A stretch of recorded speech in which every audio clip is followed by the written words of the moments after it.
Assalamualaikum warahmatullahi wabarakatuh. Oke teman-teman, selamat datang di YouTube channel saya atau channel YouTube saya. Jadi di sini saya tuh mau menceritakan pengalaman mistis saya di tempat saya tinggal dulu, di tempat saya tinggal. Jadi sebelum saya melanjutkan cerita saya, mohon kepada teman-teman yang belum subscribe, tolong di subscribe, kemudian like, dan jangan lupa tekan tombol lonceng supaya kalau saya ngupload video teman-teman bisa langsung tahu. Jangan lupa di share juga ke teman-teman yang lainnya. Nah, jadi saya kan tinggal di daerah terpencil ujung timur Indonesia. Nah, dia tuh di Pulau Bacan. Nah, Pulau Bacan itu kabupaten. Nah, kotanya itu Ternate, Provinsi Maluku Utara.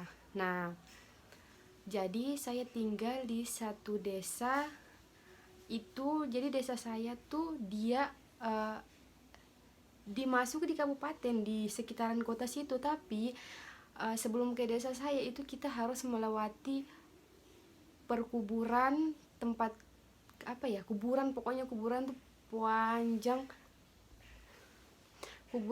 panjang dan dia tuh kayak melewati kebun-kebun orang gitu, terus kayak masih ada tanah-tanah kosong dan penuh rumput kayak hutan gitulah pokoknya. Dulu pas tahun 2000-an, 2007 apa 2000 berapa, 2007 kayaknya, saya SD kelas 1. Nah, jadi dulu di kampung saya itu sangat-sangat terpencil dan sangat-sangat tertinggal. Bayangkan jaringan telepon itu masuknya nanti kurang lebih itu sekitaran 2011-2010 itu baru masuk jaringan telepon.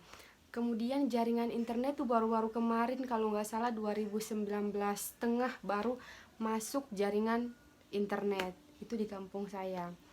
Nah, jadi cerita saya itu kayaknya waktu saya SD kelas 1. Nah, itu dulu di desa saya tuh kan habis sholat isya itu sekitar jam 8. Nah, itu tuh jam 8 udah sunyi pol, udah jarang orang berkeliaran, nggak seperti kayak sekarang ya, udah ramai.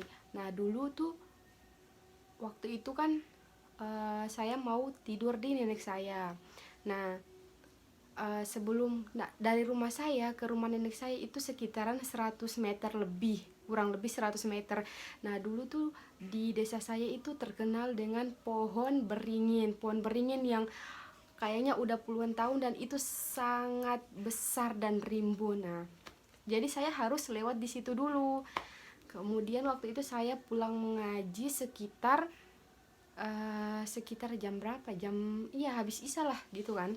Nah, terus ada kan teman sepupu saya tuh, saya ngomong gini, tunggu saya, tapi jahilnya mereka saya ditinggalin gitu. Nah, kemudian waktu itu kan saya itu udah pakai jilbab kan, saya pakai jilbab dari sebelum SD kayaknya udah pakai jilbab. Nah, waktu itu saya jahil, saya nggak mau pakai jilbab. Terus rambut saya tuh sekitaran di bawah pinggang lah itu.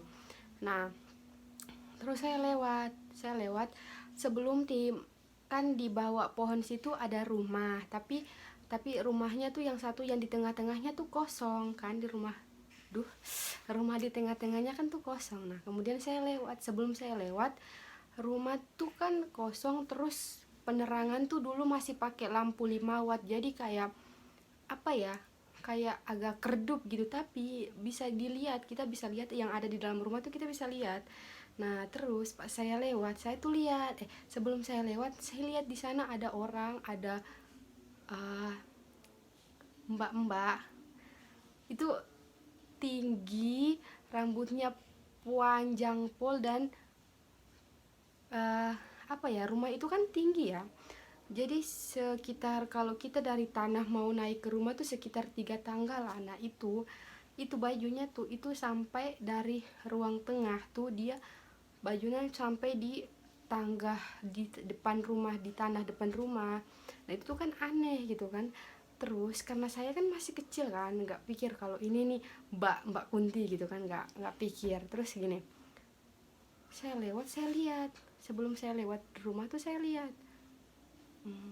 Terus habis itu saya pikir ini apa gitu kan, saya udah pikiran gak enak, ini udah gak enak.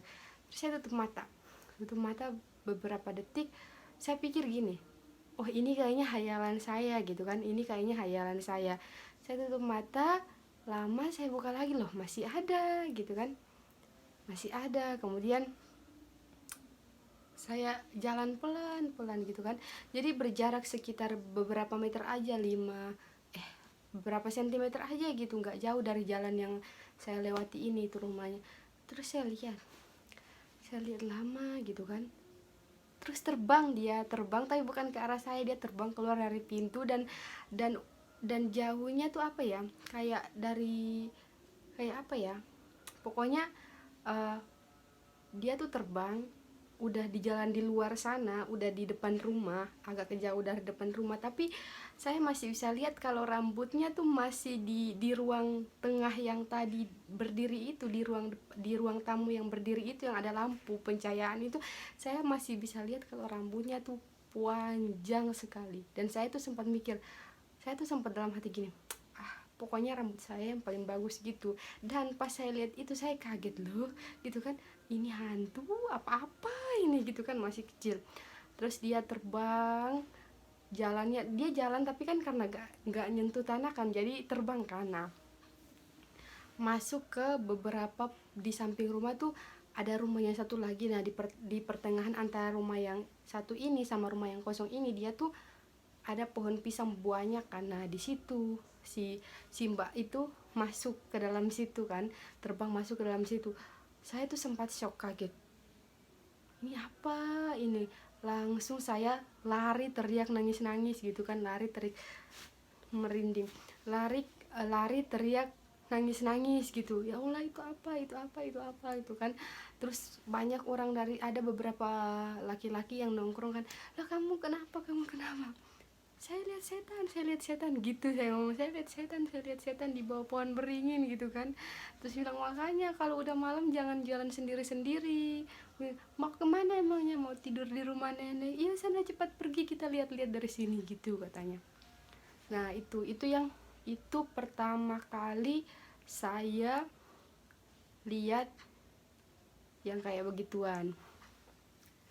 Kemudian yang kedua itu sebenarnya banyak sekali cerita-cerita saya kayak gitu, karena maklum ya, kita kan tinggal di desa yang terpencil ya, jadi masih banyak hal-hal mistis gitu. Nah, di tempat saya kan terkenal dengan kalinya tuh besar, dan itu apa ya,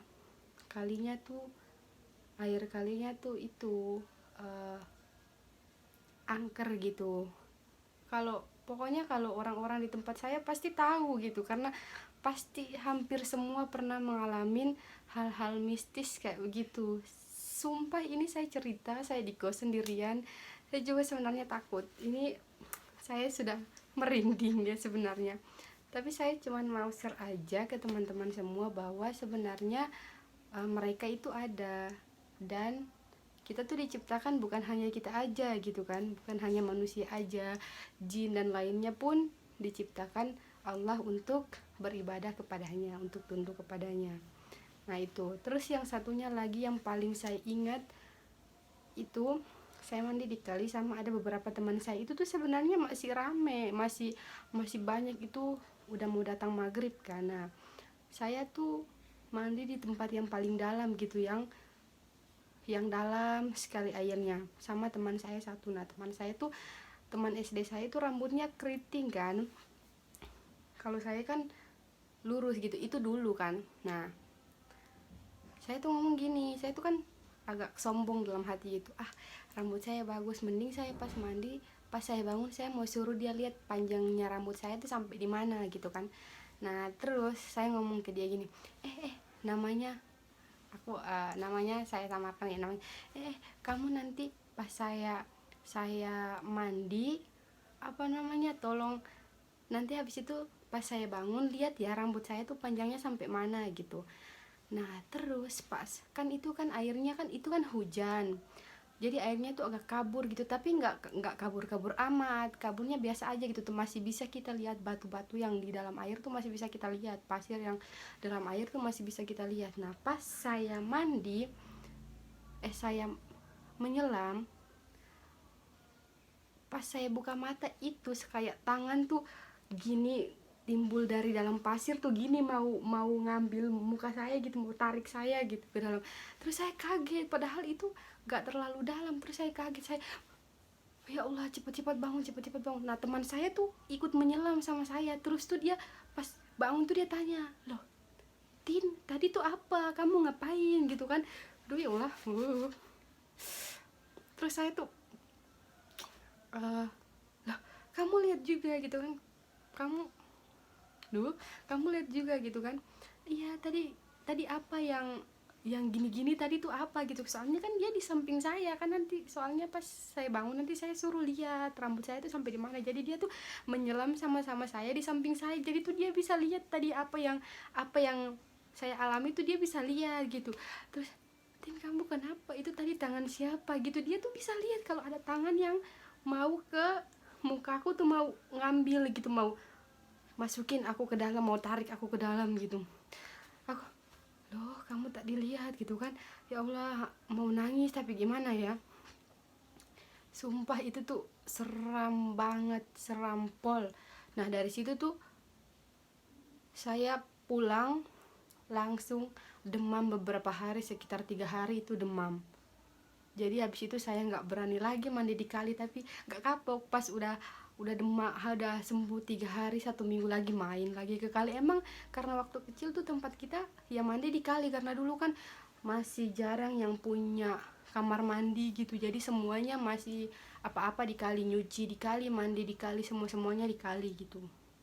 Itu, dan masih banyak lagi sih sebenarnya, tapi itu dulu saya sudah nggak sanggup lagi, takut soalnya ini di kos sendirian. Ini pun memberanikan diri saya untuk menceritakan hal-hal mistis. Sebenarnya banyak sekali, banyak juga yang teman-teman saya alami, kakak saya alami, orang-orang tua saya alami, yang di kampung saya alami itu banyak sekali. Itu pun ada orang-orang juga yang mau ke kampung saya tuh, ke tempat saya tuh pasti melewati itu kan kuburan ini, pasti tuh cerita, pasti tuh banyak juga yang apa namanya, kesurupan gitu.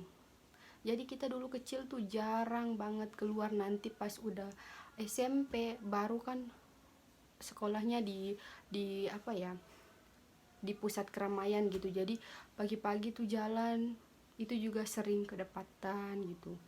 Pokoknya banyak lah hal-hal mistis.